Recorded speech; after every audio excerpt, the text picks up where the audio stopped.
Good afternoon to all of you. Welcome to this session. If somebody from the US is joining us, it's 9 o'clock in the morning at your place, at least in Washington, where our speaker, Elif Gokcigdem, is today. So I will present you in a second, Elif. Thank you very much for joining us. And thanks to all of you who are listening to this webinar. We have been looking very much forward to it. It's a second webinar in a series of 5, arranged by Identity on the Line. And just a second, Identity on the Line is a large-scale cooperation project between 6 cultural history museums and 1 university from Norway, Sweden, Denmark, Croatia, Lithuania, Poland, and Slovenia. So altogether, we are working on migration processes for 4 years, talking to migrants, former migrants, and their descendants. And on our way, we would like to get, or we hope to get, much input from other professionals who have more experience than we in some of our working areas. Therefore, among others, we have a series of webinars this autumn. And as I said, this is the second webinar in this series. So I would like to introduce our speaker to you. Before I do so, I would like you please to be a little bit cautious when you log off today after this webinar. There will be evaluation popping up on your screen. And we would very much appreciate if you could take the time and please just answer some questions. Also, please check out our website. There will be 3 more webinars in the next 3 weeks. And I'm sure you will find them quite helpful for migration, identity, personal narratives, all kinds of topics which are related to this working field. So, Elif, now I would like to introduce you, and I have called you Elif almost as we have known as each other for a long time. We haven't, but I've heard a great speech of you some years ago, and I really got interested in your work. So, Dr. Elif Gokcigdem, you have worked with empathy for 15-20 years in all different kind of academic areas. You have combined academic knowledge and technical abilities. You have had a summit with the Dalai Lama, sorry, standing still. Mm-hmm. And you have worked with professionals, maybe not so much in museums or only in museums. You have worked with professionals in different fields of study to increase their knowledge, not only that technical knowledge, but also their practical abilities to work with empathy with other people. Among others, you have been editing 2 books, which I have here, in 2016 and 2019. And they are really comprehensive and combine a lot of different case studies about how you can translate empathy from one group to another group, among people, among communities.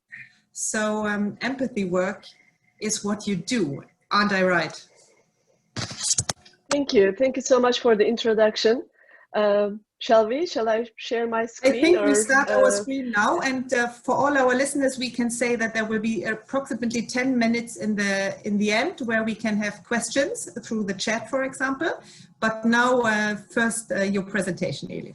Thank you so much for the invitation again, and for it's really an honor to present to this group. So I hope everybody will find the information useful.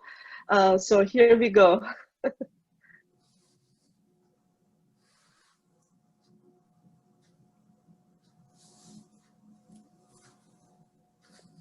So can everyone see it? I hope everyone can see it, right? That's great, yes. For some reason, I cannot. Okay. Okay, so I just wanted to provide you with a quick overview, to highlight the content of today's presentation. This, as Catherine said, this work represents ongoing work that started sometime in 2013 in a more official capacity.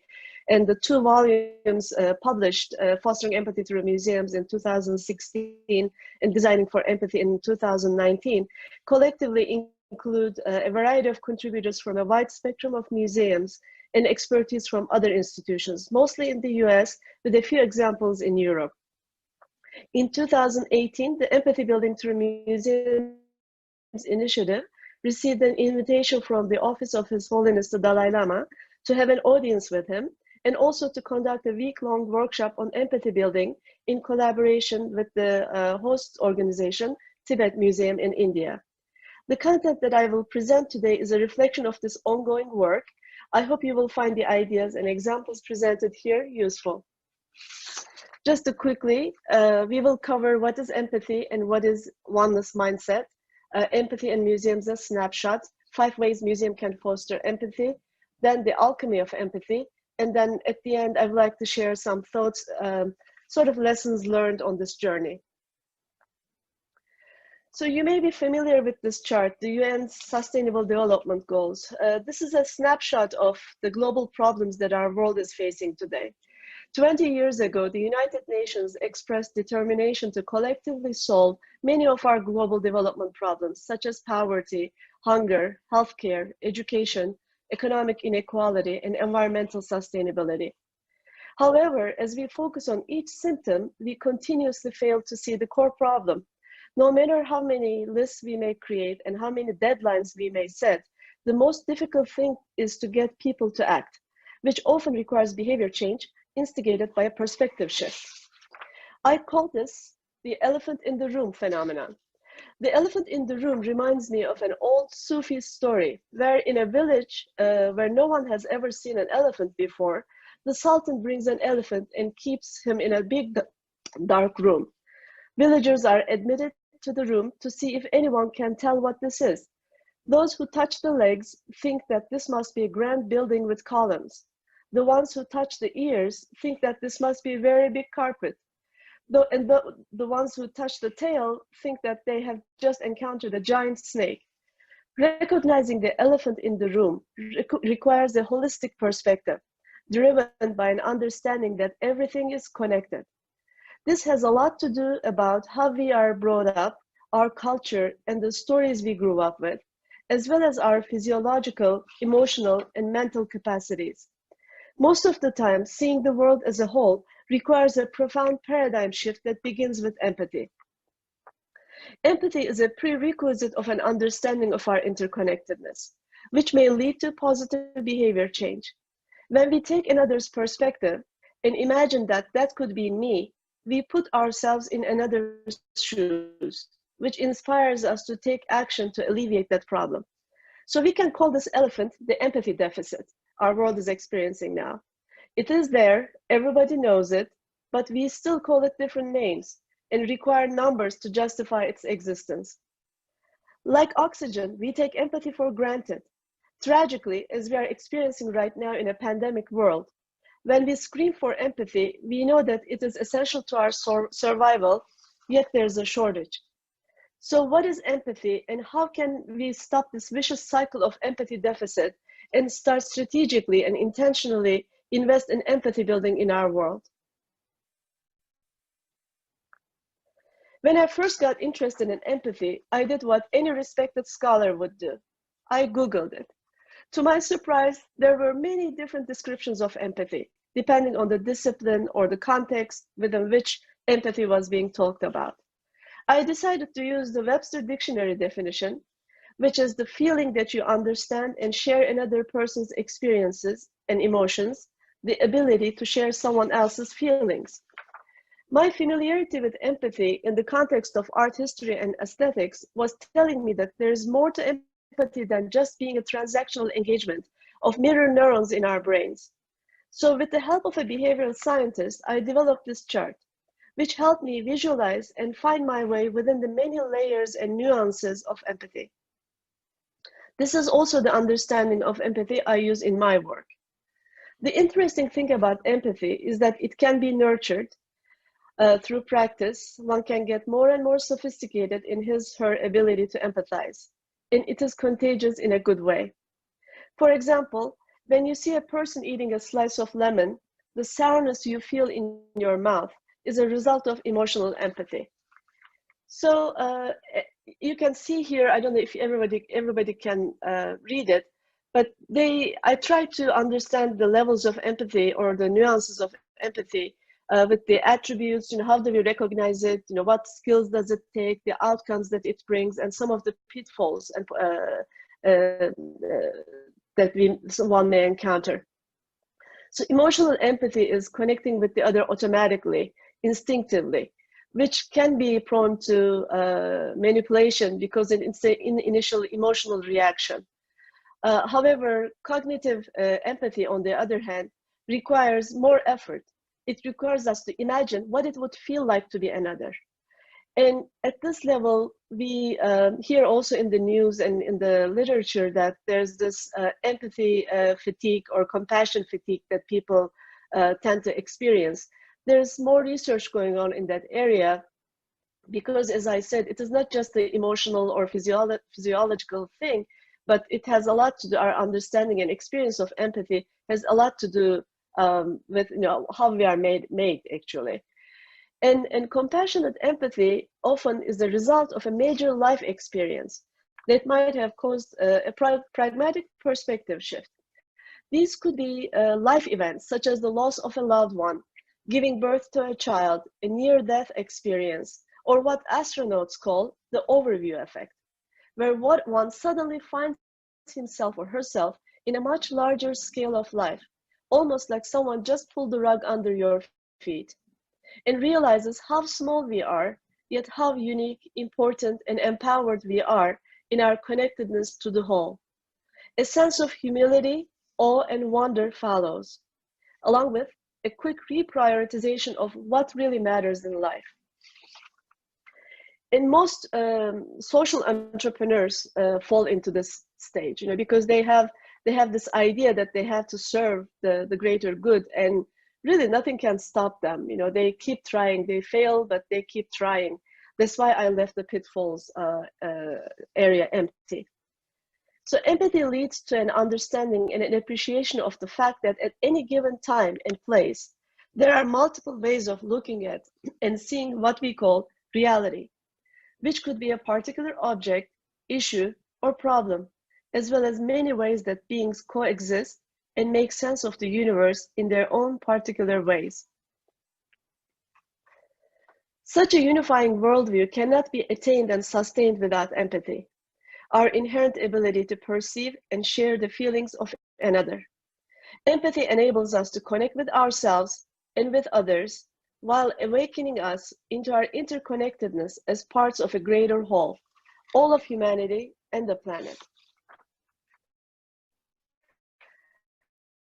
An awareness of our interconnectedness calibrates and harmonizes our values, attitudes, and behavior.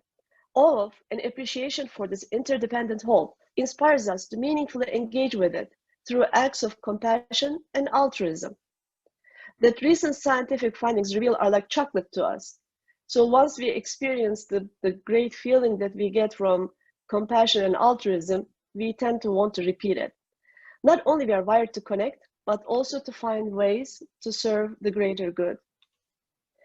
This phenomenon is a self-sustaining cycle powered by empathy, leading to compassion, altruism, and a rewarding sense of fulfillment of one's humanity. How we see is how we live it. That is why experiencing empathy is important, as it leads to an understanding of our interconnectedness and inspires us to change our behavior to preserve the whole of which we are all a part.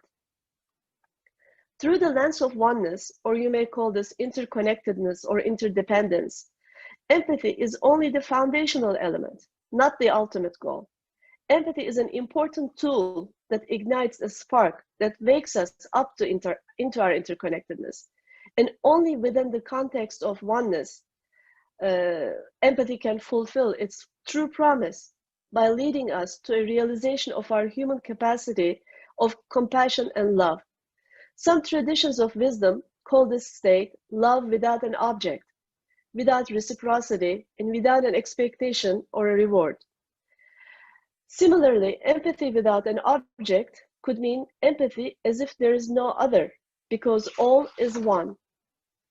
Rumi, a 13th century poet, a refugee himself, who lived in a very turbulent time, very similar to ours, when the topics of his day also included war, famine, refugee crisis, and corrupt leaders, describes this human state in a poem. Rumi says, "Out beyond ideas of wrongdoing and right-doing, there is a field. I will meet you there. When the soul lies down in that grass, the world is too full to talk about. Ideas, language, even the phrase each other does not make any sense." Knowing that empathy can only be learned through lived experiences and authentic models, creating those spaces and experiences where individuals can discover their inherent ability of empathy in safe, non-judgmental spaces and communities become more essential. So now the question becomes, what do museums have to do with all this? Although empathy is a vital element of our nature and can even lead to a sense of fulfillment of our humanness, our civilization has not created the essential spaces, practices, and supporting ecosystems where it can be intentionally nurtured and unleashed towards a greater good. Yet research suggests that empathy can be taught, and that contact with people who are different from us in a safe, empathic way is the first step toward reducing prejudice. This is where museums have a role to play. Museums are safe and informal learning platforms, uniquely equipped to encourage visitors to imagine, explore, and experience our rich human heritage and our natural world firsthand. They have the capability to bring together arts, technology, sciences, and literature to show how all things are interconnected. They can also help fulfill an increasing demand for empathy in our lives, our workplaces, and our institutions. With these thoughts, I set out to compiling my first book that focuses on empathy and museums. Knowing the urgency that we have just discussed, I knew that empathy must be considered not as a byproduct, but as an intentional outcome of an experience. But was this happening already, and how, and by whom? So I invited chapters from a variety of museums, from arts museums to science to children's to natural history, civil rights centers, and even animal sanctuaries. And I invited different perspectives from within those museums: curators, CEOs, museum directors, archivists, exhibition designers, educators. This is what I found out. Museums, while considering empathy as something that is part of their work, when for the first time asked specifically about it, they had a difficult time articulating what empathy was for them and how it looked in a museum setting.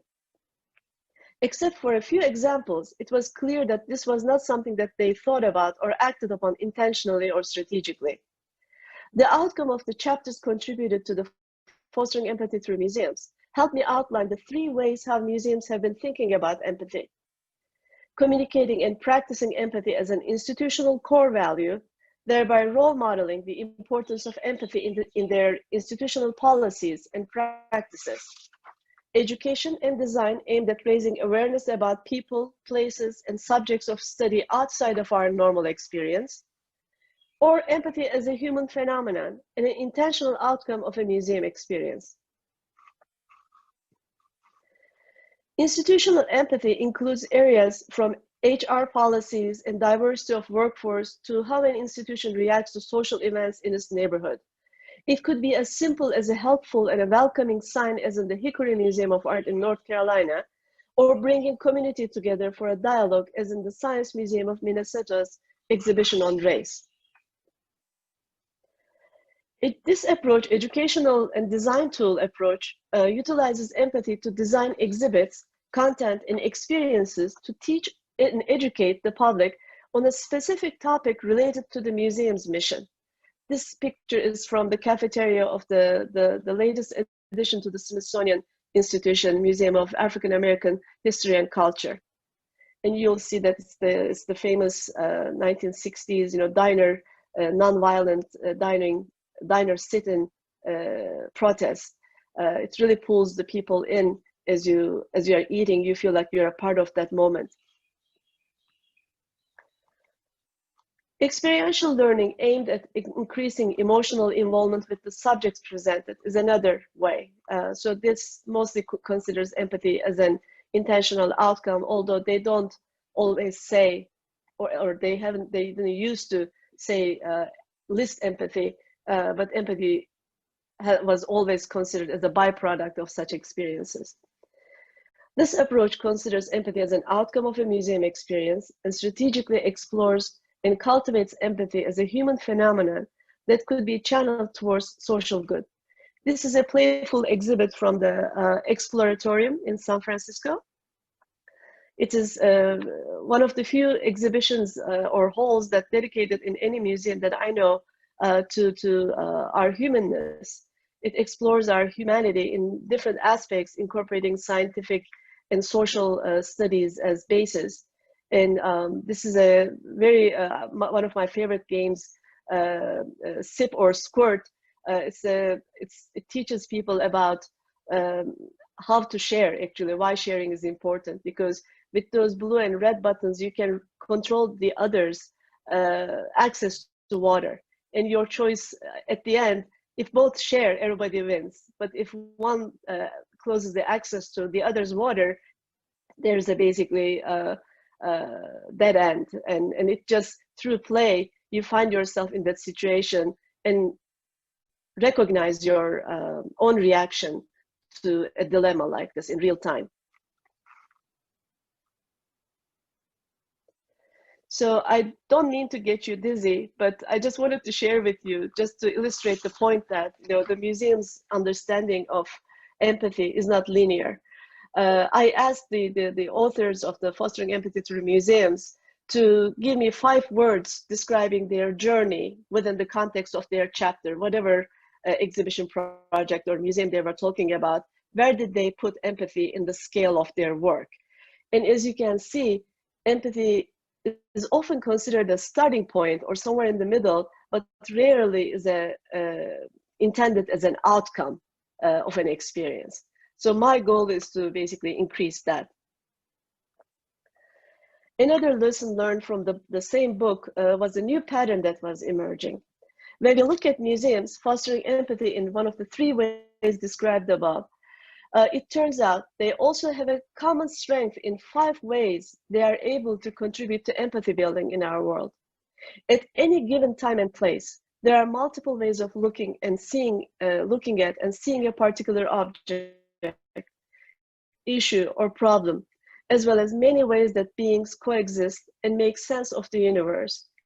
Museums that encourage us to understand, emotionally engage with, and contemplate this profound truth help us to become more responsive to the needs of those around us and of our environment. They help us gain a perspective-altering lens that awakens our sense of connectedness, compassion, presence, and purpose. In this way, museums are uniquely positioned to foster empathy in our world. And here are 5 ways how museums can do this. By being a safe space for dialogue and encountering the other. Through their social and educational mission, museums can provide a safe space for encountering our collective behavior, knowledge, complex histories, and values. By putting people in proximity to other people's lived experiences, the artifacts from their cultures, and their stories, museums can help us awaken to different realities and multiple perspectives that exist around us. For example, Dialogue House exhibit in Hamburg, Germany, their immersive approach helps those of us who might not otherwise think about the plight of people with different abilities, come to experience and better understand their hopes, values, and struggles as similar to our own or to those of people we know. Personal and multifaceted encounters with people from other cultures, orientations, abilities, and backgrounds, and their ideas, stories, and artifacts create opportunities for authentic dialogue with the other, someone who's different from us, but shares our world. This serves to challenge any biases and stereotypes we may hold, while increasing our capacity for empathy. Storytelling is another way. Museums not only tell stories, but as institutions, they are a form of storytelling themselves. Our brains are wired to retain information and make meaning in story format. Before writing was invented, our ancestors relied on storytelling to transfer critical life-saving knowledge and wisdom, and to help bond the community together. Modern research has shown that storytelling inspires empathy building by allowing us to engage emotionally with the experiences of other people, even those with whom we may have little in common or we may never ever encounter. Telling stories from the point of view of the people and cultures featured can also increase our sense of shared humanity. And we see how others, as we see how others face fears, biases, and challenges similar to our own. And because museum exhibits are strong in scholarship and research, and therefore can be a trusted source of information, through storytelling, they can provide a learning experience that engages both hearts and minds. In this example from the Tenement Museum in New York, one can visit the homes of immigrants at the turn of the century and learn about their lives, hopes, and challenges, while in close proximity to authentic lived spaces and experiences. This enhances our understanding of different ways of experiencing the world, which increases our capacity for empathy. Experiential learning. Museums create experiential learning opportunities. To increase empathy, it helps not only to provide knowledge and stories, but to create experiences that engage us in other ways. Research suggests that experiential learning is an effective way to increase learning in general and empathy in particular. Museums help us to experience empathy by offering interactive exhibits that encourage more than an intellectual understanding. For example, the lunch counter simulation experience at the Center for Civil and Human Rights in Atlanta leaves one with a first-hand understanding of what it was like to be in the shoes of a civil rights protester in the 60s, enduring verbal and physical intimidation and racism, while participating in a non-violent sit-in protest at a whites-only diner.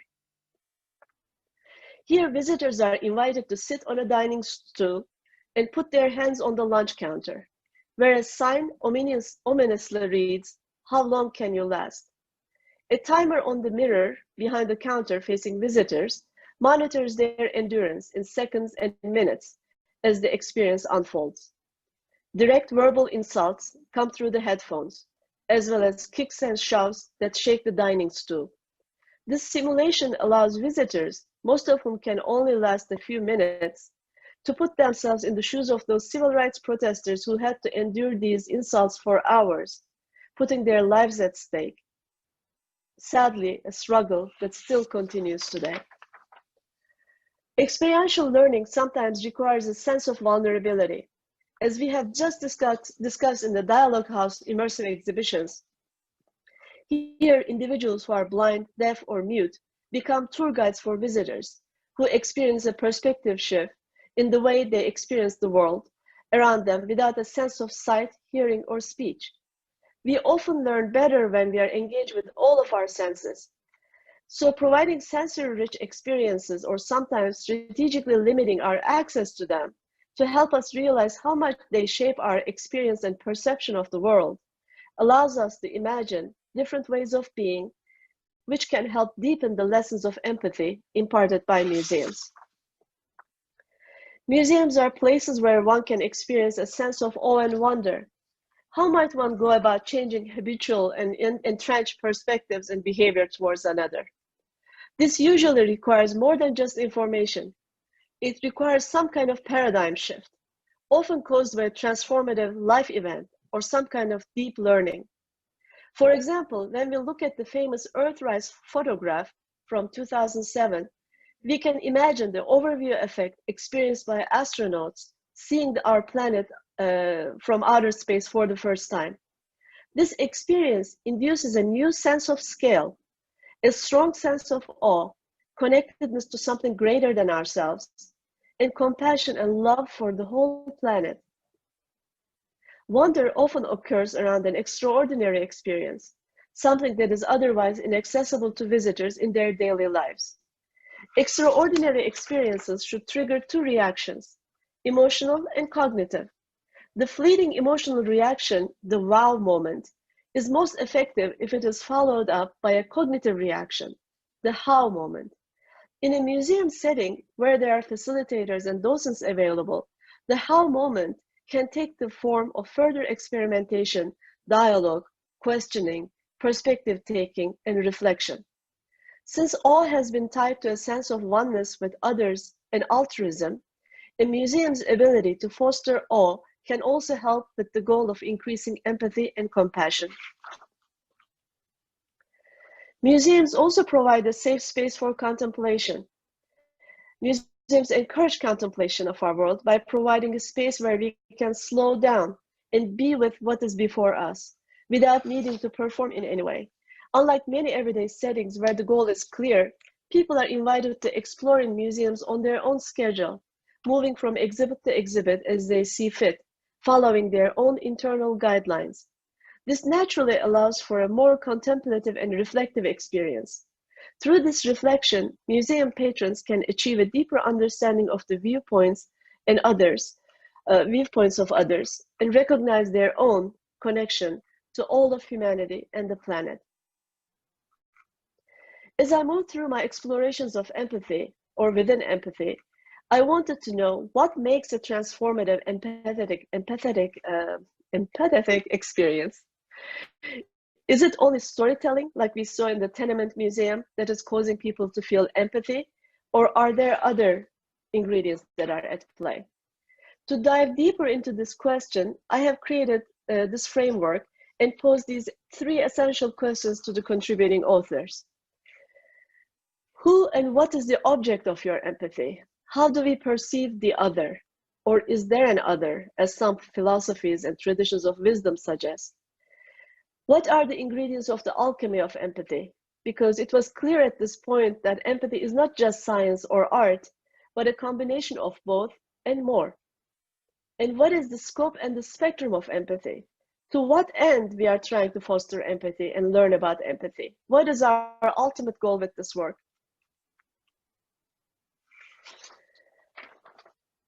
In this chart, and there's a reason why I use the drop metaphor for this, I will explain later.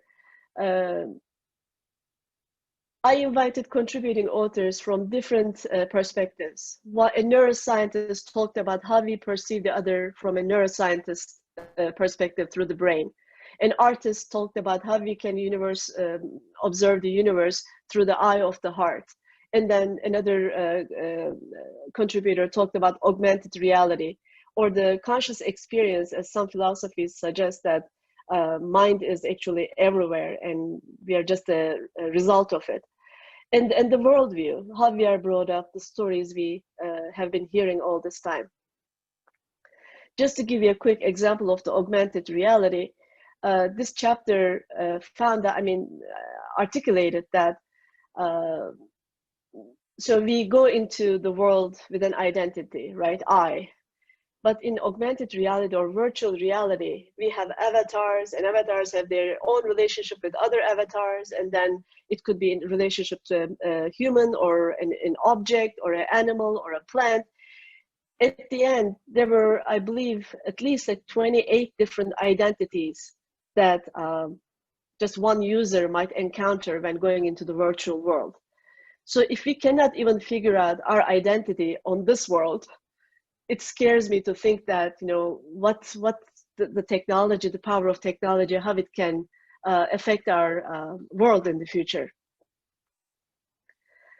And the second question was the alchemy of empathy. And I call this the alchemy of empathy because it is not just science or art and combination of both, but more.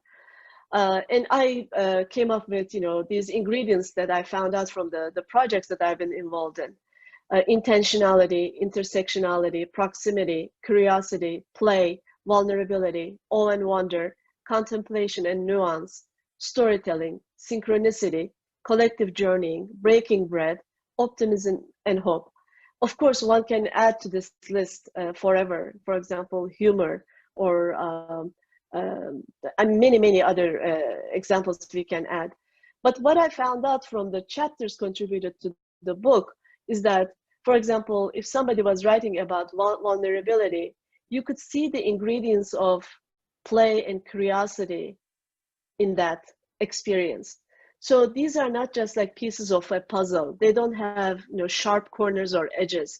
They're almost like water drops. They share the same attributes as a greater thing that they belong, but and they are sort of like interbeings, that they exchange attributes depending on the context and the outcome that you may want to reach. For example, curiosity, play, humor, informal inquiry is at play.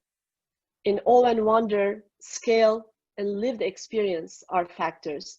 Just like we see this beautiful slice of sequoia tree, which shows our existence on this planet, basically just a single line in this magnificent being.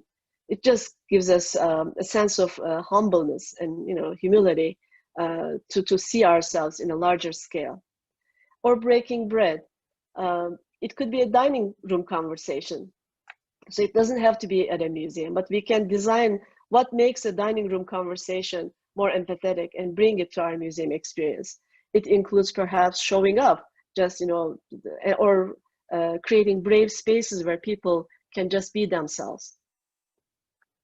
Or collective journeying. An example of this could be a pilgrimage, or people going to soccer stadiums, to watch, soccer. They have this, shared vision and understanding, almost like they have their own rituals, and they contemplate around the same idea, which creates empathy among that in-group. So there could be a problem, of course, with that, because if that in-group is very closed on its own, how are they going to react or engage with the other groups? So we have to be also mindful of all kinds of responses to these ideas. And lastly, the designing for empathy, the outcome. So we need to begin with the end in mind. And alignment of vision will also help museums to identify their allies or their fellow travelers along the journey of empathy building. Is it that we have to create better ethics and values? Are we trying to create empathy for better education or entrepreneurship, or for the environment? Are we using empathy towards innovation and design or societal progress? In reality, they're of course all interdependent. They are not just on their own.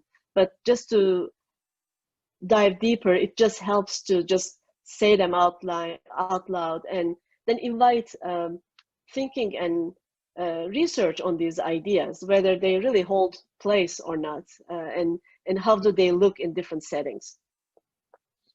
So here I would like to share 7 perspectives to consider when designing for empathy. And you may not like all of them because it is not easy. And we live at a time that this empathy deficit is a major problem.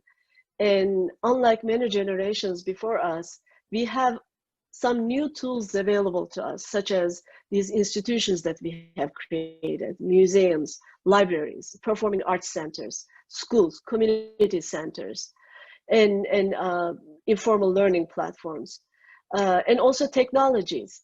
So we have to really think outside box and find ways to connect our knowledge and lessons learned from a variety of disciplines, institutions, industries, to figure out, what can get us out of this mess, so that we can break that vicious cycle of empathy deficit. So I would say begin with prepare for a long journey. Empathy building is not governed by an on-off switch. So you cannot just turn it on when you need it. You have to invest in it and spend time with it and explore it and innovate through it. It's a journey that awaits our participation individually, institutionally, and culturally. So we cannot also expect an institution to solve all this problem, or a single individual. It requires all of our participation into the solving of the problem. As discussed so far in these presentations, museums hold the key ingredients of empathy building, perhaps more than any other institution that our civilization has produced. All kinds of museums are uniquely equipped to serve as platforms that foster empathy as a life skill through experiential learning, play, dialogue, authentic experiences of awe and wonder, and contemplation. We at museums and other informal learning platforms must utilize all of the tools at our disposal to move towards an empathy-driven worldview that can appreciate our diversity as well as the overarching or underlying oneness within this diversity. Choose the path least explored. Some people might have second thoughts about it, but if we really are serious about solving this problem, this is what we must do. And we don't really have prescriptions ready, or we don't have solutions ready. We are still working on it. So it helps to experiment, and the more places that we can allocate for this experimentation and sharing of knowledge, the quicker we can get to our goal. So we have just had an overview of the 3 major ways in which museums are currently employing empathy: as an institutional value, as an educational tool to design better exhibitions and programs, as a human phenomenon, a life skill, and an intentional outcome of a museum experience that is worthy of exploration on its own. While all of these avenues offer their own challenges and rewards, and are equally important, not to mention that they are definitely interdependent, you cannot think of one without the other. The least explored path is the third one, where museums intentionally design experiences that foster empathy as a life skill. In this way, the museum is not attempting to educate on a factual topic, but instead enabling self-knowledge by being a mirror to our humanness, an awareness of our selfish and not so selfish tendencies, how we make meaning, what drives our behavior, and how we make our everyday choices. Empowering individuals to explore their own emotions and examine how they intersect with those of other people is more critical than ever. Establish shared values, terminologies, standards, and best practices. Before embarking on a collective journey, it is essential to agree upon the shared values, terminologies.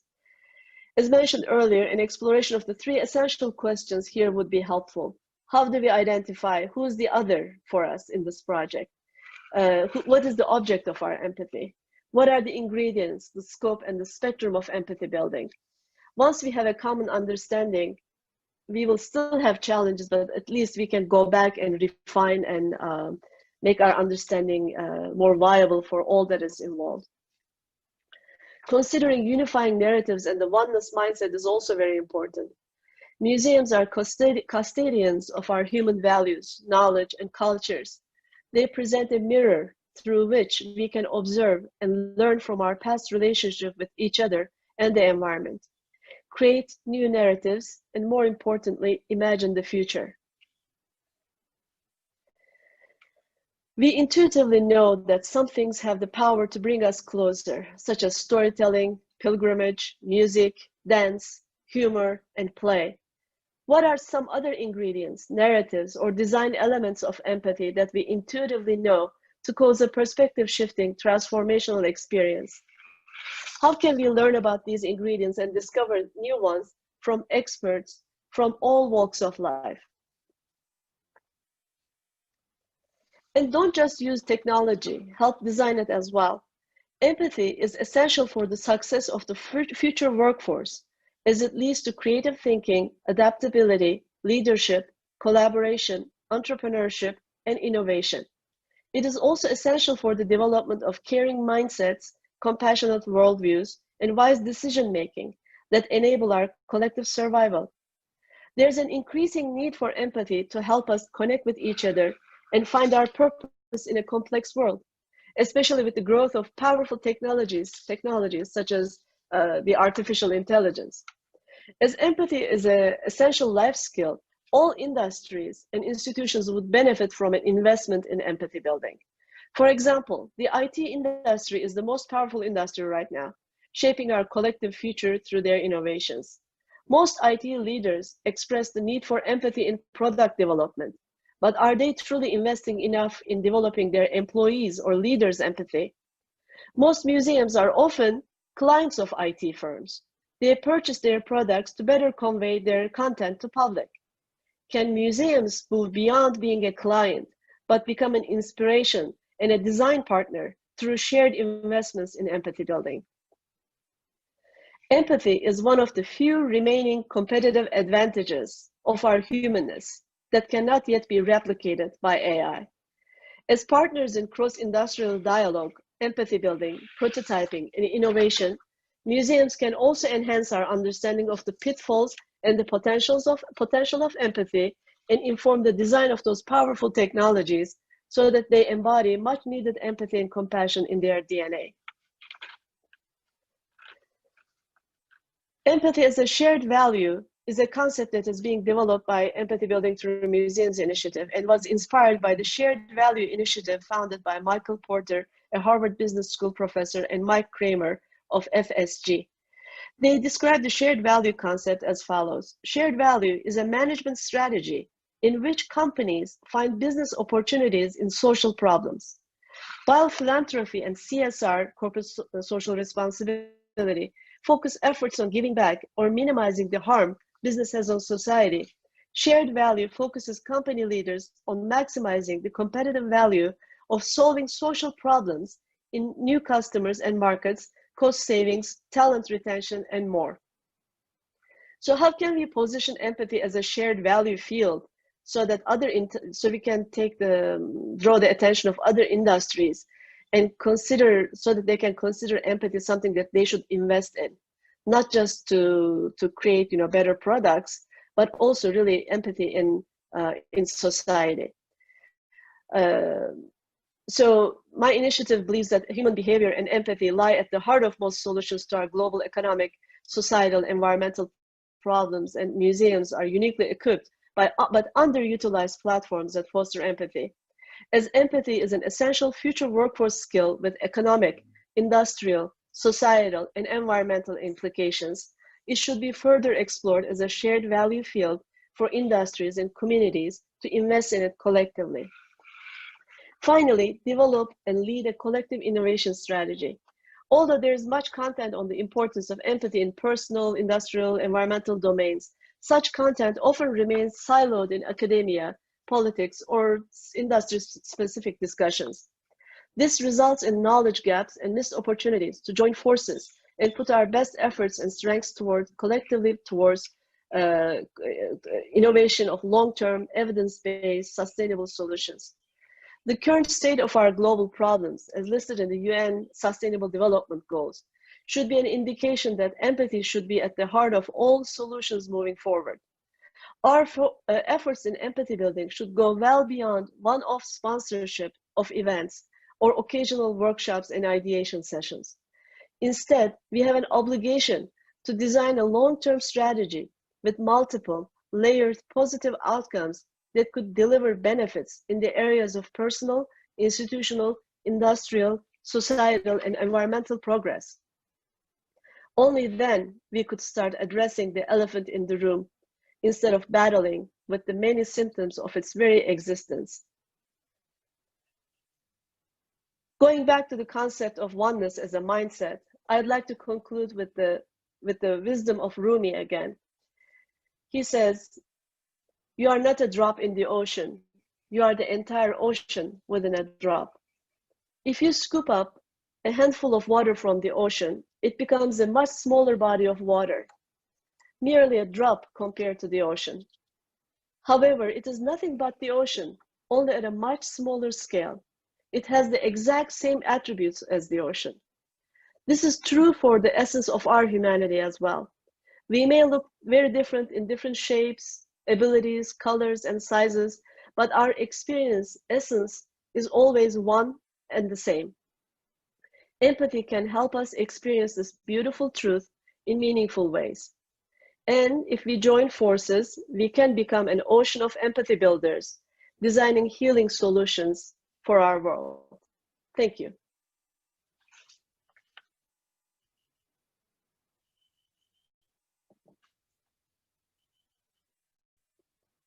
Should I stop sharing, maybe?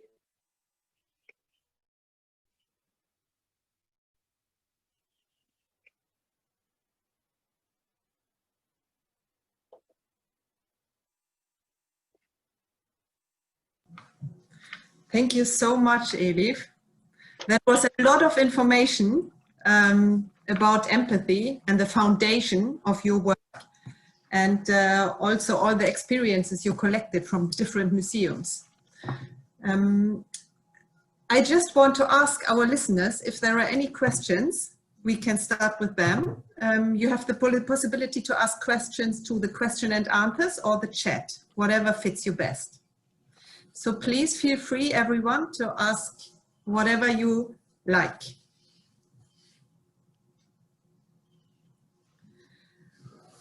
While we're waiting for the first ones, Elif, if it's okay for you, I just start asking because my whole head is full with questions after your presentation. In our project, in Identity on the Line, we are working with personal narratives. And in many cases, we want to use these personal narratives to create empathy in our visitors for the experiences of the people we have interviewed, the personal narratives we have collected. Meaning we are not creating a story, but we take a personal narrative where we of course choose special aspects, and then we present it to get our visitor to understand what really happened. So my question would be to you, can you overdo to evoke empathy? Can you present a personal narrative, lived experiences? Can you present them too heavily? Can you present them that you couldn't evoke empathy because it's too personal, too much feelings? Any experiences with that? Mm-hmm. Mm-hmm. Yeah, that's a very good question. I think that the fine point there is, you know, and with the best intentions, we try to convey the stories and try to get people to empathize with the others, you know, challenges or journey. But at the end of the day, what makes change in people is learning something about themselves. You know, if there's a way to get them to react and discover maybe their own biases or how they were looking at this before, but now they look different. Not just the act of doing that, but also getting them to realize that, hey, this just happened. You just changed perspective. And this is what, and it should be very subtle, not in a non-clashing way. But at the end of the day, I think that's what really makes empathy effective, if people can learn something about their own humanness. And then that experience goes on with them through life, and the results of that encounter mirroring themselves through that experience, it results in many aspects in everyday life. Okay, thank you very much. I see we have the first questions here, so I just keep on going, Elif, if it's okay for you. Sure. Sure. The next question we have is from one of our partners, Kaya Sirok, and she asked, do you have your own favorite object of empathy, and where, in which museum is it located? What is its message? Yes, thank you. This is a great question, actually. What would you say to that? Yeah, object could be taken as a physical object, but also the object as a concept, right? Like, what are we trying to empathize with? And through empathizing with different people, the environment, what is our ultimate goal? I think if I have to answer that, I don't have a particular object at a museum, but my object of empathy is oneness. So that's what I'm trying to do and achieve with my work, to create empathy towards our interconnectedness and interdependence, to create a realization within myself and others that we are all parts of something greater than ourselves. So in that case, there is really no particular other that I have to empathize with, but it's the ongoing effort on all aspects of life that I try to remind myself that we are all one. You know, this is all a part of the same thing. And basically, you know, old wisdom tells us, right, what goes around comes around, you know, that sort of thing. So being mindful of our oneness is my object of empathy. That was a good answer. Okay, let's have more questions here. The next question to you. Since you mostly worked in the US with the museums, but also with some in the EU, is there a difference in the museum staff and the audience response on both continents in the wish to take action towards empathy? More plastic ask, are the US museums and their audiences more flexible in this than the European? That's a really good question. I mean, it definitely, the understanding of empathy and reaction to empathy changes from context to context, and especially from culture to culture. Even the language has a lot to do, because in some languages, some words do not exist that, you know, in other traditions might explain empathy in like much nuanced way, you know. So it is definitely different. I think here in the US, people are realizing, because of the times that we are living through, and we have an election coming up, that empathy is a must. So it is more and more becoming a sort of like a life raft that people are looking up to. And I do hope that this will inspire many institutions, you know, arts museums, natural history museums, air and space museums, you know, all kinds of historic house museums, to really jump in and meet people where they are, and just be a resource and be a safe space for them to explore their own selves. And this has a lot to do with the well-being too, you know, it's creating those spaces. So I do think that it is very different in Europe, and I'm from Turkey originally, so it would be different there. And in the US, of course, I don't want to have like a broad wash of, you know, like in America, in Europe. I mean, it really depends on the context, even the exhibition or the experience, what the reactions will be. But the understanding of empathy basically is driven from or shaped by our worldview. So the reason that I'm talking about empathy within the context of oneness, because I grew up in a culture that valued oneness. And so I can see that empathy has a value in it. But for others, it may be a completely different experience. Okay, thank you very much, Elif. I'm just going on here because we have some more questions and time is running out. The next question is, time is often essential when scaling audience activities within the museum. How to best arrange for meaningful interaction sessions, meetings within the museum? So if you have this time issue, you don't have enough time to do everything you want. So what do you do? How to best arrange the interaction sessions? Absolutely. I mean, this is a very, yeah, it takes a long time to answer the question, but it is basically, you're right. I mean, an audience's attention span is basically, what is like 15 seconds or even less than that per object. So they don't linger. So it is important that I think if we address this as a collective approach, you know, like an art museum experience, you know, they can catch somebody at this place, and then at the next experience, a natural history museum can catch that same person and add up to that experience. But attention span and the visitation attitudes are definitely something to consider. And I mean, we can go deeper into that, but it's going to take a long time, and I need to know more about the type of the museum and everything. So there's not a one single prescription, I think. Thank you, Elif. I just go on here. I have a question from one of the partners in ION. Is it possible to hear more about the augmented reality project? Maybe this is a question is it possible to get a little bit more information from you, which we maybe can share also with others about this project? Then we don't have to spend so much time with it now, as we have some more questions here. I'm sorry, I couldn't understand which. The augmented reality project. I think it was the project where you had this glasses where you were telling about the identities you could choose. Yeah. So some more information which you definitely. can I mean, absolutely. So there's a chapter about that in the Designing for Empathy book. That's only about that. So it is the augmented reality chapter in the first part of the book.